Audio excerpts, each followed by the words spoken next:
started yet. Okay. Okay, everyone's good? Sounds good. Hello, everyone. My name is Shanon Hyde. I am the host of the Shanon Show podcast, and today we have a very exciting special podcast episode for everyone. It's essentially DoDEA's 75th birthday party, I would like to say, and I'm co-hosting with Dr. Circe Olson Woessner. Well, and I'm Dr. Woessner. Just Circe. I'm the director of the Museum of the American Military Family in Tijeras. And Shanon and I are so pleased to co-host this podcast. It is the 75th anniversary of DoDEA. And we've got an exceptionally interesting group today. And we're going to talk a little bit about our Schooling with Uncle Sam book. So We have a great show planned for everyone. Exactly. We're joined first and foremost by Director of DoDEA, Mr. Brady here today, which is very exciting. Welcome to the show, as well as Mr. Franco Guerra, former communications chief of DoDEA, and Dr. Alan Olson, sorry about that, who edited the anthology as well. We also have some current and former students and teachers who are joining the episode here today. So I'm really excited just to get to everyone and hear some great memories about DoDEA. Welcome, you guys.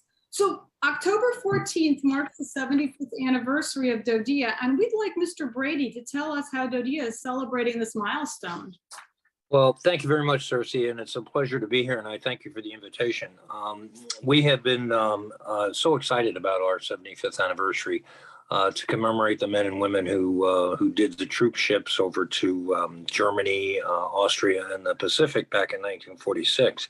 We've been featuring a number of videos on our website, our stories we've been sharing with the teachers, and in each one of the schools we have we'll cover lessons to remind today's students about the great sacrifices and the great accomplishments that began with this our organization 75 years ago.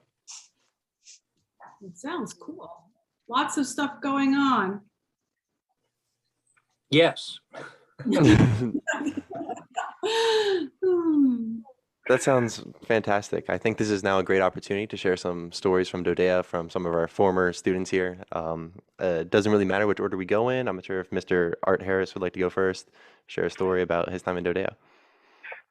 Yes, I would. Hey, hello everybody. I'm Arthur Harris. I am a recently retired Air Force, and I am a former Air Force military brat.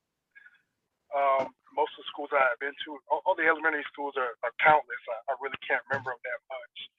But going to Europe, I was in Belgium in 8th grade, and high school, the first 3 months of my 9th grade year at SHAPE headquarters. And then the rest of my high school year, I was in England.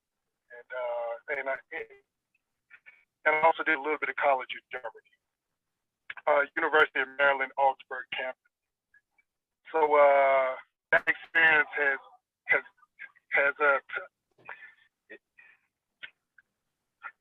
I'm sorry. It has taught me to appreciate all cultures around. I love meeting new people, seeing how they tick, why they do what they do. I remember the different foods, all the different classes that I took. I just appreciate everything that I had experienced in my years, and that's pretty much most I can add so far. Any questions? That's fantastic. I think that's something that every DoDEA student can take away from their experiences. That's just, I mean, it's a great summary, and that's really cool stuff. Miss Ernst, I'm not sure if you would like to share next. I would, yes. My name is Carol Ernst, and I was an Army brat. And in 1947, I was 5.5 years old, and we moved to Osaka, Japan. In first grade, I was attending Osaka American School, and I rode the train to school with an MP escort. In second grade, I rode in our Jeep with my mom, who was the school nurse. We lived on the economy, and all our neighbors were Japanese, so I learned to speak Japanese.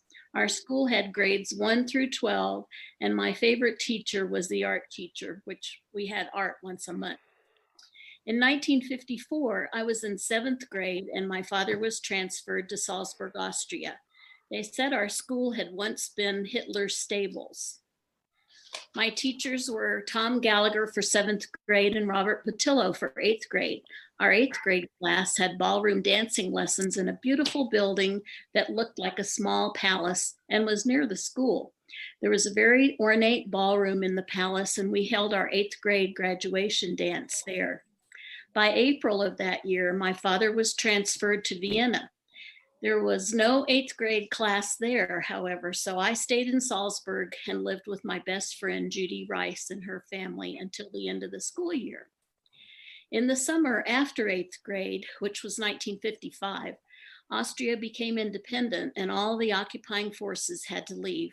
My dad was reassigned to Bad Kreuznach, Germany. Bad Kreuznach didn't have enough high school students to support a high school, so we all became 5-day dorm students at Kaiserslautern High School. On Sunday afternoons, we students would assemble in a specific place, get on the bus with our books and our suitcase, and ride for 2 hours to Kaiserslautern High School dorm. We had a teen club, which was our space to hang out and socialize. The boys' dorm was on one side of the teen club and the girls' dorm was on the other side. Each room had bunk beds and 2 desks with showers and restrooms down the hall. We ate our meals in the high school cafeteria. The cooks and the servers were German and worked hard to please us. We had study hall after dinner. The high school was close by and very new and modern. It was completed in 1954 and included science labs, a home ec room, a large industrial arts section, an auditorium, and a gym. I had some great teachers there.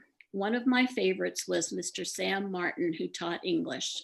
On Friday afternoons, when the school day was over, the 5-day dorm students boarded the bus with our books and our laundry for the return trip to Bad Kreuznach. The weekends always went by quickly. I remember spending my Saturdays washing my clothes by hand to get ready for the next week. We didn't have a washing machine at the time. All in all, my school experiences in Dodds were very good. I really liked living in Germany, so much so that 14 years later, I returned as a teacher. I taught in Idar-Oberstein for 2 years and at Rhein-Main for 5. It was a wonderful experience. Wow. Thank you so much for sharing. That's fantastic. Imagine ballroom dancing. Wow. Mr. Panslow? So my name is Tom Panslow. I was hired in 1984 as a school nurse. And I was informed at that time that I was the first male school nurse in the Pacific region. I ended up at Yokota East Elementary School, which is now Joan Mendel Elementary School. And I don't know if you know anything about Joan Mendel, but she was really a dynamic person. She was a 3rd grade teacher there. So I took my family. We had 2 little boys. We ended up at Yokota, like I said. My one son, John, was not a year old. He celebrated his first birthday in Japan, and we lived off base. And the neighbors sort of took us in. The Japanese are very friendly people. And one of the ladies in the neighborhood who taught English at the local Japanese high school organized a birthday party for my son. So he had his first birthday party with lots of Japanese kids who couldn't speak English, and he couldn't speak Japanese, but it was a great time. So that's one story. When we moved to Germany in 1988, John was then 3 or 4 years old, and we were at the billet there in Vielflecken, which is in northern Bavaria. And he came up to me one day and he said, "Daddy, when are we going to go home?" And I said, "John, where's our home?" And he said, "Yokota." So that was his first consciousness of being in a place with a family, I think. So Yokota is pretty much imprinted on his mind. So that's one story about John. I was hired as a school nurse, like I said, but I also was hired as a health educator, and I served in 8 different schools. And I went to all regions, the Pacific, the Med, Europe, and even Guantanamo at W.T. Sampson schools, which is the oldest overseas Dodge school, by the way. So I was sometimes I was also given dual positions. I would sometimes be the school nurse and also the health educator. So at Torrejon High School, I was there for a couple of years just before it closed down. I was the health educator for 7th graders and also for the seniors. And I would have to get a student to sort of cover my office for me when I was in the classroom. Because when people want the nurse, they want the nurse right now, usually. Wow. So I had dual assignments in a lot of schools that way. After Germany, we went to Spain, to Torrejon, then we went to the Azores. When Torrejon closed, most of the teachers at Torrejon High School were transferred. They got their PCS orders, which I find sort of interesting term, permanent change of station, which was never permanent. So anyway, they moved all of the teachers to lodges. So it was sort of like being in the same school with the same people, only in a different area of the world. And that was sort of interesting. The principal moved and the counselor moved, and a lot of the teachers moved back in 1992 from Torrejon to the Azores. After the Azores, we went to Guantanamo Bay. We were there for a couple of years, 2.5 years. It was actually at a time when they reopened the base because they had closed it for a period of time because they had so many migrants from Haiti and also from Cuba itself. And so they had a joint task force down there to accommodate those migrants. But when the migrants were all sent to where they went, they reopened the school in 1996. And there really wasn't much going on in Guantanamo Bay. In fact, the school was small there. The fishing was great. And the beaches were great. And I learned about iguanas when I was there. But my kids wanted to go back to a bigger high school. So we managed to get another transfer back to Germany. And my kids both graduated from Hanau High School. And one in 2000 and one in 2002. And then from there, I went to Bad Aibling before it closed, which was a wonderful little base between, it was just south of Munich. So it's between Munich and Salzburg. If you were to draw a line between Munich and Salzburg, Bad Aibling was sort of in the middle there in southern Bavaria. And then at the end, we ended up in Sembach was my last school. And we were there till 2008. In 2008, we came back to the States. But to go back to ask me what my assignments were, what my position was, I was hired as a school nurse, but I also had certification as a health teacher. So I would sometimes have a classroom assignment. And then being that I didn't have a regular classroom assignment, like in Hanau, I didn't have a regular classroom assignment there. So when both the principals were out, I was sometimes the acting principal. And an interesting episode that happened there was I actually had to expel a kid from school. It was the Friday before Christmas vacation. These kids went down to Nuremberg to the Christmas market. And this one young man, a middle schooler, did an impulsive thing. He bought a switchblade knife. Well, the switchblade knife was discovered on the bus. And then of course there was a no tolerance rule for any kind of weapon. So I had, the teachers brought this kid into me because I was the principal. And then I had to, look up the regulation. I had to contact the parents. They were not happy. And I had to expel this young man from school. And then, of course, after that, a hearing was held after the Christmas vacation about, how he would be dealt with. One of the things I'm really proud of, though, in my last school, we had an after-school activity. This you can't see this, but it's the Sembach Marathoners. We had an after-school program. It was basically activity, and became the most popular club at the school. And we got parents involved. And it was sort of fun. Sembach was on a base where all of the housing was closed because it was not up to code. So there were no residents on that base. The only thing I think the school was the largest activity. The USAFE band was there. And of course, there was a headquarters building, a commissary, a small club, but basically there were no people living on the base. So it was like being at a camp, and it was in a wooded area. So we had lots of trails and stuff to discover and explore. So we had the Sembach Marathoners, and kids would get a T-shirt. And the activity involved completing a marathon, but you didn't have to do it in one day. You could do it over a period of time. We kept track. They all had pedometers. They all kept track of their distances, and then they got a certificate when they completed their marathon. I could go on, but I better stop unless anybody has any questions. Yeah, because you answered for the students. You still have to talk when it comes to the teachers. So there you go. No worries. Thank you so much for sharing. That's some great stories. That was pretty much it, but I can add a few things. Okay. I appreciate it. I just have a brief memory as I have one more student story. Go ahead. I have one more student story, and then I'm going to stop. Okay. My oldest son, Nick, who is not available today either because he's working. My father died in 1990, so we came back to the States from Torrejon, and we were at my my brother's residence, and my old yearbook from my middle school, a civilian middle school, was laying around. So my son picked it up. Nick was 9 years old at the time. He went through every page of that yearbook, and he said, "Dad, there's something wrong with your yearbook." And I said, "What would that be, Nick?" This just came from him. This was his assessment of my yearbook. He said, there are no black students or black people in your yearbook at all.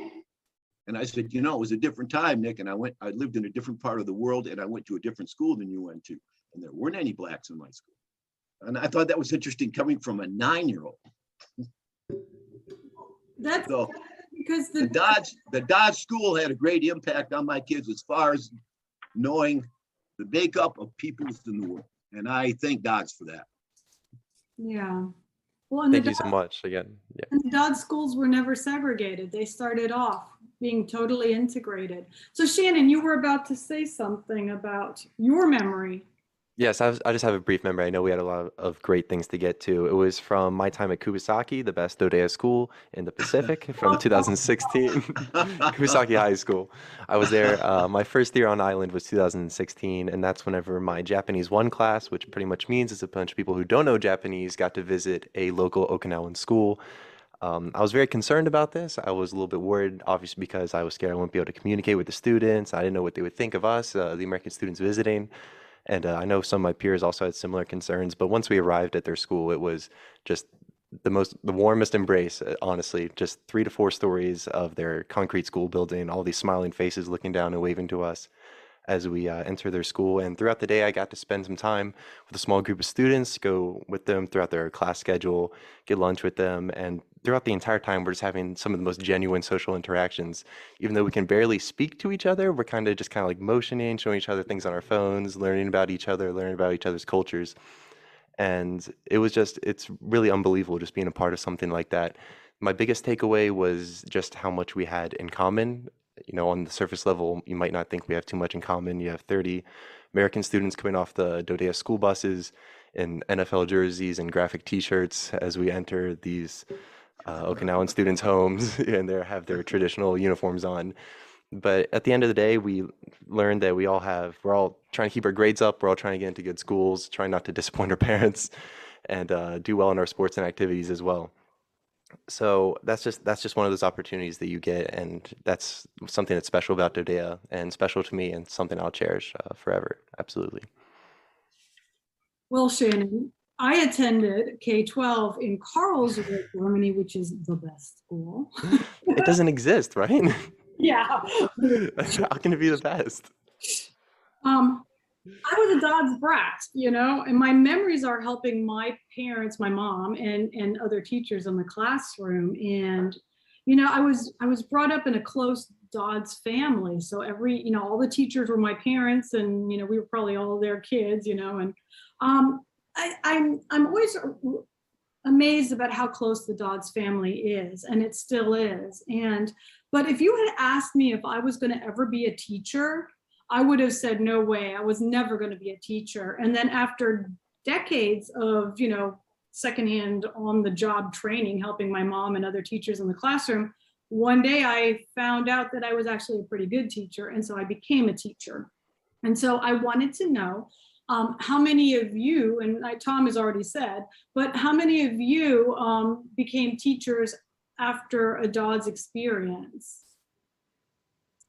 So Carol and me, and Tom, your son, if he had been here, would have raised his hand. He would have raised his hand. Yeah, he had good experiences in the schools, and He ended up working at a daycare, an after-school, before-school and after-school program that the Air Force ran.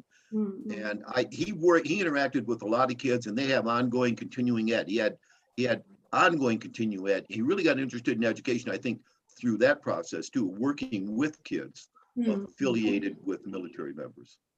Yeah. So Betty, tell us a little bit about your career. Well, actually, let's go to Carol, because you were inspired by a DoDEA teacher, so and you became a teacher. So tell us a little bit about your teaching career and who inspired you. And then we'll get to Betty. Oh, I think I already mentioned that. Yeah, but With my teachers in high school, and my 7th and 8th grade teachers, Tom Gallagher and Robert Patillo, they were just very inspiring. And they showed me the way. yeah, sometimes it's very clear and obvious that we're born to be teachers, and sometimes it takes a little bit of nudging. That's true. So Betty, tell us a little bit about your teaching career. Well, for these people that are here who are not part of our DoDEA New Mexico group, I want to quickly tell you that in 2019, when there was a DoDEA reunion in Albuquerque, those of us who live in New Mexico from all over the state who were formerly DoDEA teachers, got together and we formed a little kind of social group to get together and enjoy each other's stories and so forth. And of course, then COVID came in. So we've gotten together exactly twice. So we hope that once and if things ever get back to normal, that we'll be able to meet again. But Tom and Carol and Oli and Circe are part of that group along with me. And there are actually about 25 of us throughout the state of New Mexico. I think John Elise Bomberg is part of that group too, right? Yeah. And Jenna lives in Minnesota half the year and comes down here half the year. So, but anyway, no, I always wanted to travel. And part of the reason that was true was because my mom was from Czechoslovakia, as were all my grandparents. And I was always intrigued by the fact that they came from Europe. And so I wanted to travel. But being quite poor and growing up on a farm in Arkansas and not seeing any hope of doing that, I thought, well, that's just kind of a pipe dream.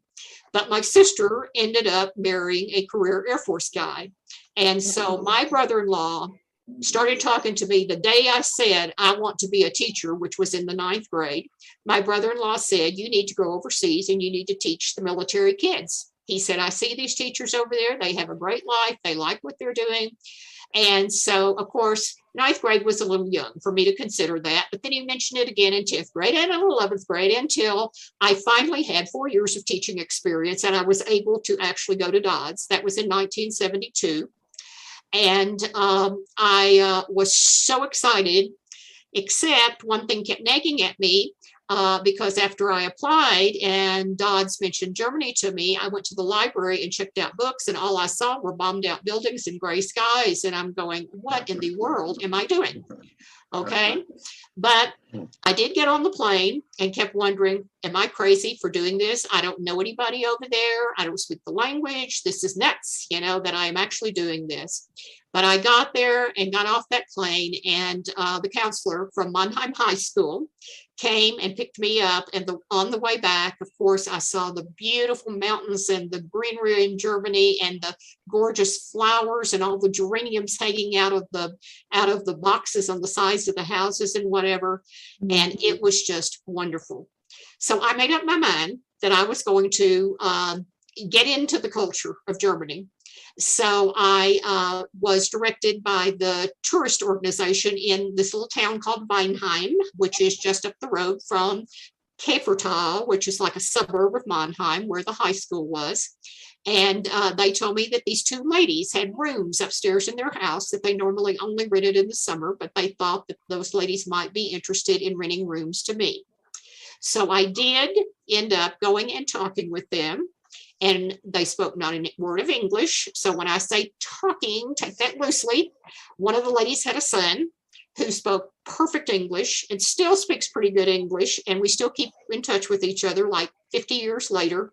And he is like the brother that I never had.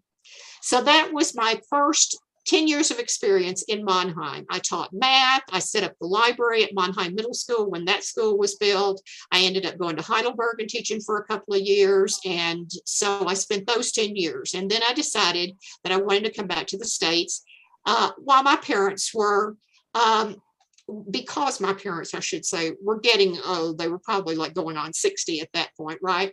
And so we came back and ended up settling in New Mexico. My ex-husband and my son and I settled in Albuquerque.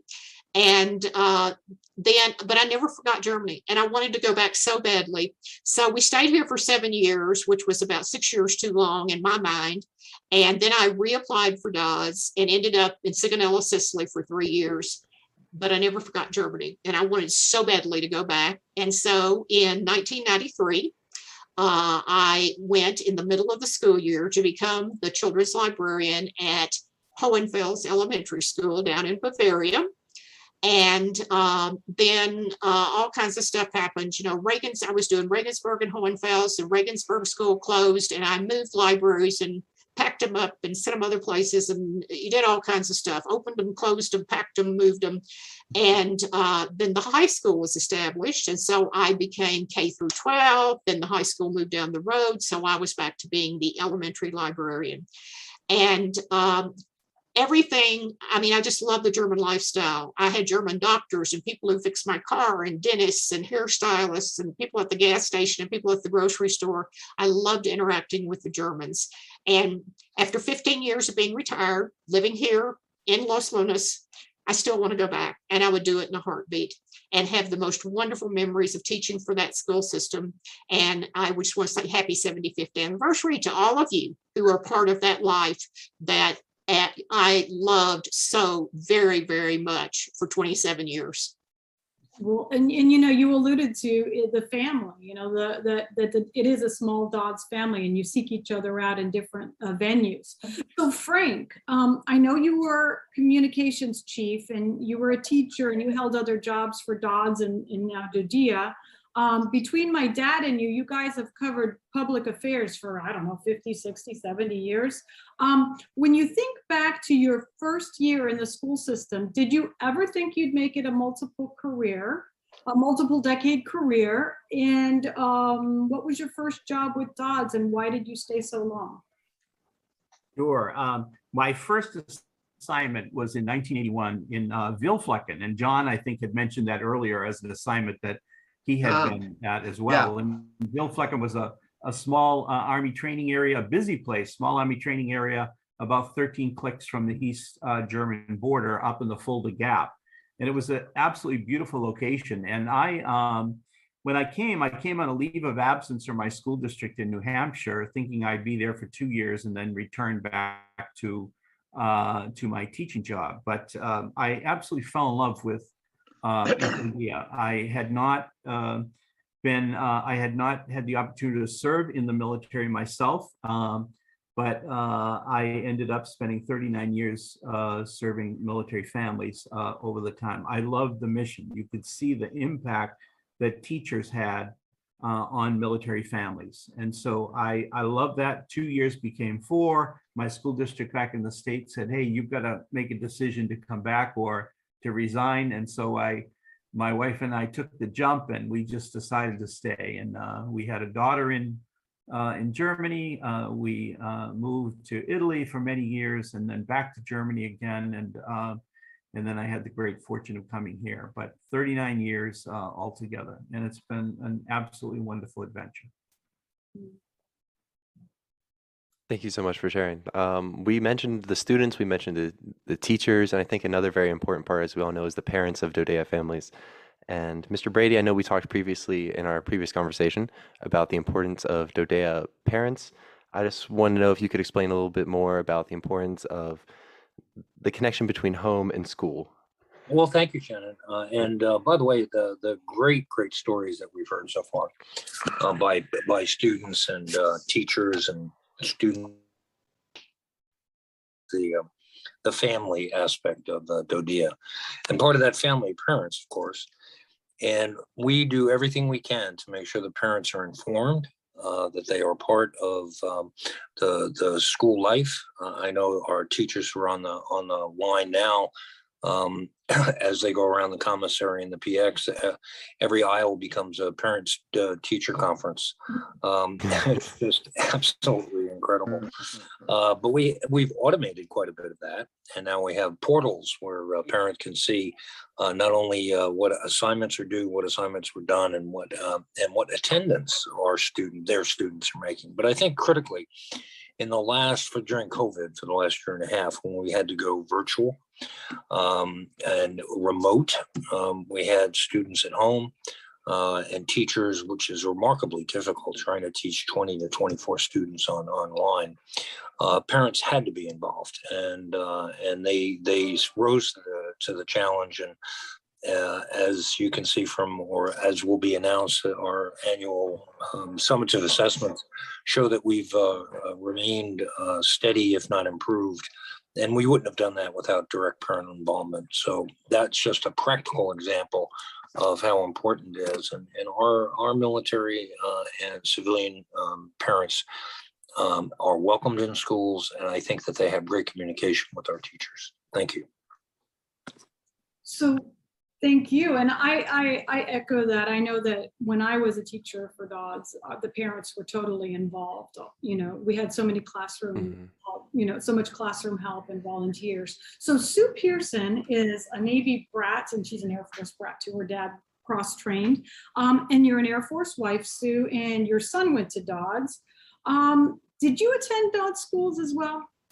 Yes, I did. I attended Randolph High School at Randolph Air Force Base in San Antonio, Texas for actually 3.5 years, because part of my high school, I was in Selfridge Air Force Base in Bossier City, Louisiana. I believe, though I was not in a DoD system at that time, but when I left, I was in Randolph High School the last 3.5 years. And from what I remember, it was really hard for me because when my friends left, they would leave. And sometimes you would hear from them, and sometimes you would lose contact with them. But I did enjoy the DoD system because I feel the education was at the higher level than the public schools at that time. And military high school was very strict. Yes, ma'am. Well, and so you I don't remember a whole lot because it was several years ago.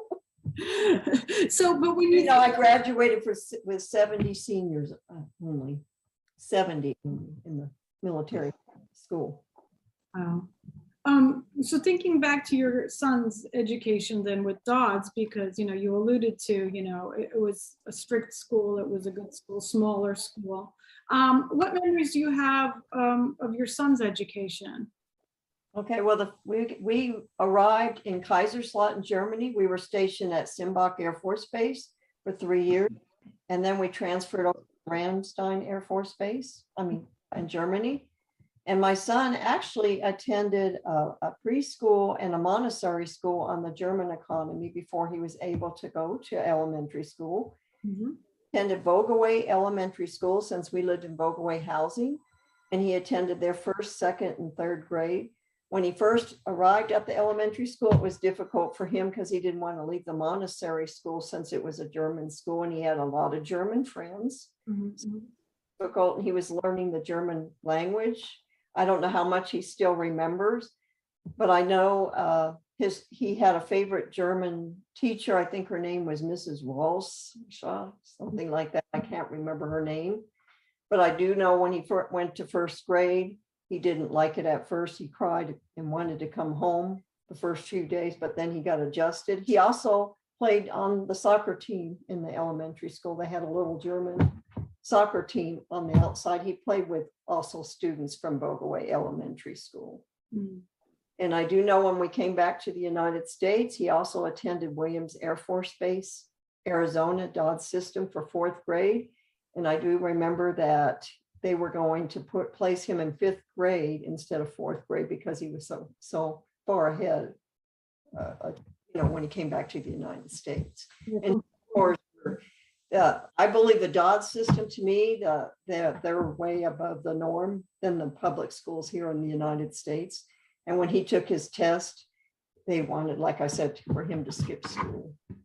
But it was the hardest part for him coming back from Germany was he cried on the airplane on the way home. Because he didn't want to leave his friends. And what he missed the most is his soccer team.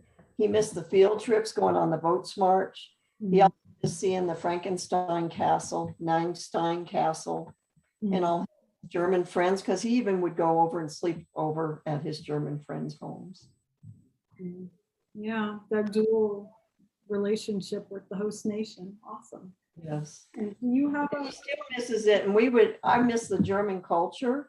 I miss the German food and the German, I just miss it a lot. I would like to go back over and live there permanently.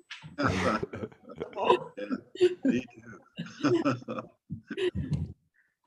Shannon, do you have did your parents say anything about? Yes, I did ask my parents, who are DoDEA parents, how they felt about my DoDEA education, and I also went to quite a few public schools. So they said the most not shocking difference, the biggest difference was just in the DoDEA teachers. They noticed that their commitment to their students was much deeper. They cared more about their success, Yes. and I just think I could not agree more. As soon as I said that, I'm like, absolutely.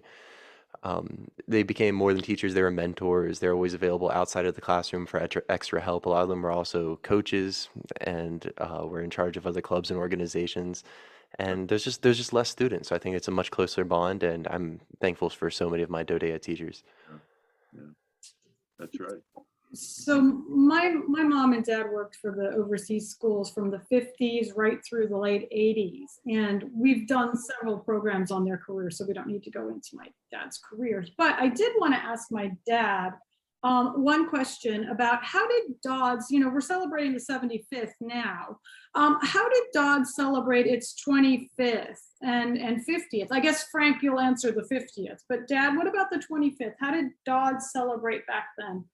I'll address that, Circe, but before I do, I want to react to something Sue said about her son being put in a different grade, moved up a grade, going back to the States. And the 25-year anniversary is relevant to that because it was in the mid-70s. The parents were still very concerned. A very common question: how will my child fit when we go back to America? And we decided somewhere in the mid-70s to do a survey and asked every family leaving during the school year to complete this survey and send it back to us to help us understand what happened to them when they checked into their new school district. We got back, I don't remember the exact number, but it was between 3,000 and 4,000 replies. And out of those replies, only 6 of them indicated that there had been a difference in the placement of their child in school. 2 kids had actually been set back, 2 kids had been advanced, and 2 other kids had gone into special education programs that did not have a grade level attached to it. So that was one way we found that there really weren't many serious problems of children returning back to the States. But the 25th anniversary was one of the big milestones, of course, in the dependent school history, and a rather sensitive one. I don't see many of you there who would remember President Truman's great speeches at the end of the war that we would keep our troops overseas for the duration. None of us knew what the duration was. I don't know if President Truman knew what the duration would be, but I don't think anyone, when he made that speech, thought there would be American forces in Europe still 25 years later. So we were also very sensitive to the idea that there were a number of people in Congress who thought maybe these troops should come home. We don't need them over there. And we didn't want to call too much attention to us because there was some feeling that, well, our school systems in the States are poor, needy. Why do we need to support a school system overseas? But at the same time, we wanted to call attention to a rather remarkable achievement in a school system that really needed some support. So one example, I remember having a conversation with then Congressman Gerald Ford from Michigan, who actually said to me, why should I appropriate money to your schools in Europe when my schools in Michigan are going broke? And that was a prevailing attitude. So 25 years, celebrate, 25 years, call attention to it. So we did a little of both. And we were also sensitive that we were no longer a conquering nation, we were a partner nation. And we didn't want to make it look like an emperor had taken over Germany and we're celebrating. So a lot of considerations to go into that. On a personal basis, I realized that we had no real history, no track record of what had happened to the school system. So I decided I would create one. And with my work with the press and the media and the military historical departments, I began to research how it all got started. And that resulted in a book called Silver School Bells, which kind of tells the story of the school system up to those 25 years. But what did we actually do? Well, we prevailed on the commanding general of Europe at the time. You know, the schools in Europe were under the commander-in-chief for the Army Europe. We arranged a banquet in the Heidelberg Officers Club, to which we invited a delegation from each of our 200 plus schools, to include an educator, a parent, and a military member, to come to Heidelberg, have a banquet, listen to a couple of high school choirs and some high school students and teachers, and listen to some great congratulatory speeches. And we had one big formal celebration in Heidelberg. Out of that banquet, we produced a little pamphlet called 25 Years that we distributed throughout the school system, and recognized that we had been a school system longer than the lives of many of the soldiers on both sides who had lived. So that kind of sums up what we did for the 25th anniversary. For the 50th, well, Frank, I had retired. I was learning how to retire when we had 50th anniversary. I called a few friends and we hoisted a couple of glasses of German wine. But I can't speak to what went on in Europe or Japan or anywhere else in DoDEA for the 50th. So Frank, help me out there. And, you know, Oli, I was in the field too when we hit the 50th. So I know that you know, there were a great deal of you know, celebrations and stories that came out. The same with the 60th and the 70th. But I think nothing compared to what you guys did for the 25th and what we're going to do for the 75th. I was a teacher in, or I had just become an assistant principal in 1986 when we celebrated the 40th. And up in the Eifel, I was at Bitburg Elementary School, and in the Eifel, we had a huge celebration and a big gala event where we had military and civilian families that came together to celebrate our history. And Oli, you were the guest speaker. You were the keynote speaker at that particular event. I think this year in the 75th, we're going to, first of all, you know, discover the past. For so many of our employees today and our families today, they don't know what happened back in 86. They weren't around for the 25th, even the 50th or the 60th, the 60th or the 70th. So we're going to look back and discover some of the things that made our system what it is today. And then, and when we look today at you know, what we are as a school system and the successes that we have, you can't do it without looking at the incredible people that we've had from 46 to the current day, who have brought incredible talents to bear on the system, and have and the kids have been the beneficiaries of that. So we're going to celebrate people as well, and then we're also going to look to the future, because every day that we have successes in the current organization that we have, we're really starting to build for the future. Back in 46.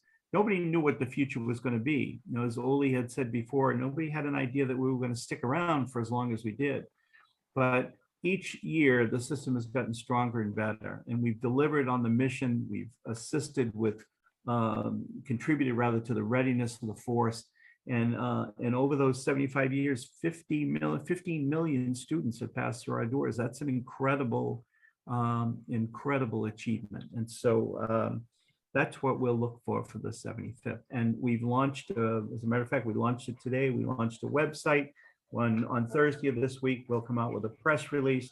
we have video, we have history. And so we invite you all to go to that site and take a look. And Are you finding any press interest in the anniversary, Frank? well, we haven't, we put the embargo release out, so we haven't gotten any bites yet, but I'm hoping that we will this week. Okay. Well, it's interesting how you're thinking of the past, and wanting to tell the stories of the past of DoDEA's, early years. So this is time to talk about the museum's anthology, which is Schooling with Uncle Sam, where we wanted to start collecting these stories before it was too late from some of the teachers. Since my father had written the historical accounts for the 25th and the 40th anniversaries, we thought you were probably pretty qualified to do the book for the 75th. So can you very briefly, we've got time constraints, tell our viewers about the project? We started the idea by building it around our exhibit in the museum, where we have a schooling gallery with information panels that tell the facts of how the school system evolved, how it got established and how it developed, along with some very interesting and often inspiring quotes from teachers who sent comments to us about their experiences. But as the concept grew about a book to commemorate the 75th, we thought, we don't want to do just facts. We have the facts about the early buildings, the early classrooms, the host nation programs.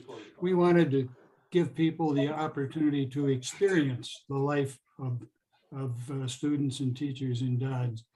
And so Circe, through her social media contacts and with Frank's help and a number of other organizations, put out the call for, tell us your stories, just like some of you have been doing today.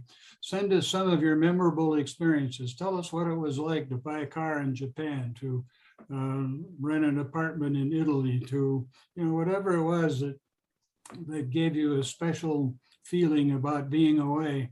What inspired you in your classes? What's it like to work for a military community? And we began to get responses. We had 58 authors send us stories. We picked up a lot of the comments we have in our exhibit at the museum and put it together in the book, which I have to say got released a few days before we were expecting it to be released. But we were going to have a big splash on October 14th, including bringing all of you to Albuquerque. And of course, the pandemic played games with that and with our planning that sort of thing. But the book is out. Some of you have it. Some of you have stories in it. And the idea was this is the DoDEA experience and all the predecessor school systems that came before it. We tell a little bit about what it was like to get it started. We tell about how we had to create tables of allowance to make the school system fit into the military distribution system, but that's really what was behind it. The DoDEA experience. What's it like? What does it mean? Told by the people who lived it and who grew up in it.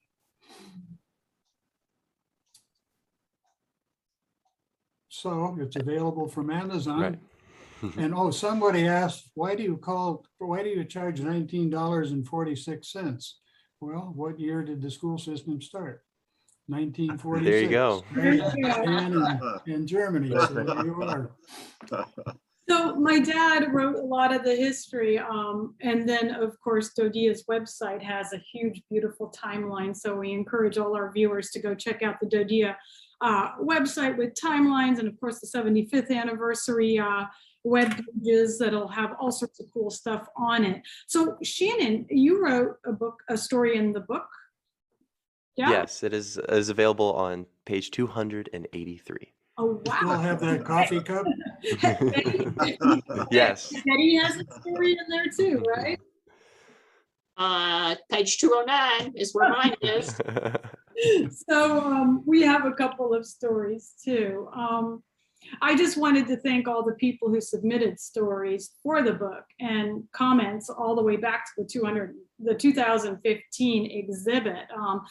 Between us and all these websites that are coming up for the anniversary, we are really documenting an amazing history about an impressive school system. So very quickly before we wrap it up, Shanon, did you have anything else you wanted to ask? Yes, I wanted to ask Mr. Brady if he had any predictions for the next 75 years of DoDEA. It's a long way down the road, but Well, thank you, Shannon. I appreciate it. Have to look backwards before we look forwards, and I want to just thank everyone for their great work in capturing. Oli did a wonderful job with the history of a great organization, and all that participated today, and all the great stories that are there. But 75 years from now, wouldn't it be nice if we were in a position where we had to tell the next generation that once upon a time that we put soldiers, sailors, Marines around the world to defend freedom, but now the world's at peace and we don't need to worry about that. And that would be my ideal. Unfortunately, I have to live in the real world, and that probably won't happen. But there will, as long as there are service members stationed somewhere, and their children need schools, and they need excellent schools, DoDEA will be there. I just opened in the last month and a half, dedicated 5 new schools in Germany, 1 new school in Guantanamo, which you're correct, it's 1931. It's the longest and oldest school. But that's $4 billion that we've had new schools around the world in the last 10 years. So the school buildings will be there. There are multi-million-dollar 21st century, but those are buildings. What's happening inside are great teachers, dedicated administrators, and wonderful parents and students, and partnering with military commanders. And I don't see that changing. And I think the story will continue, but only get better.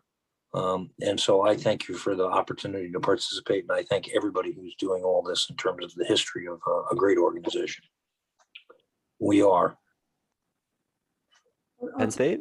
There we go. What about that? I was expecting you to say something like, "Oh, we'll have a school on Mars." Well, you never know.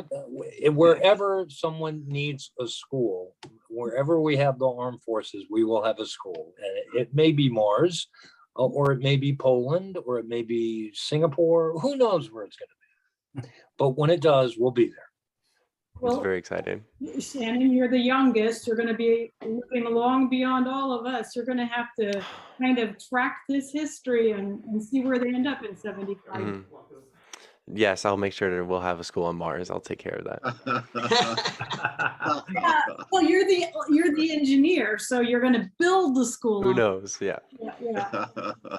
So I just wanted to. I see Shannon has to wrap it up. He's being booted Sorry, out. a little bit. So we're going to have to wrap it up. He's in college right now.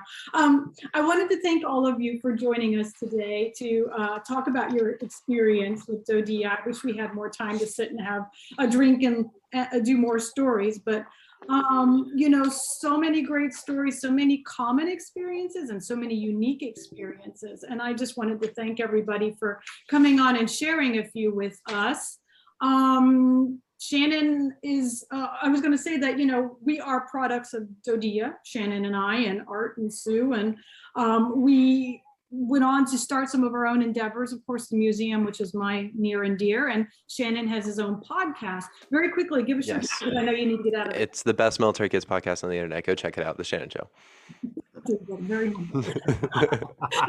so a warm thanks to all of our guests today, and especially for Mr. Brady for joining us on a holiday, federal holiday. And that was an amazing, good hour.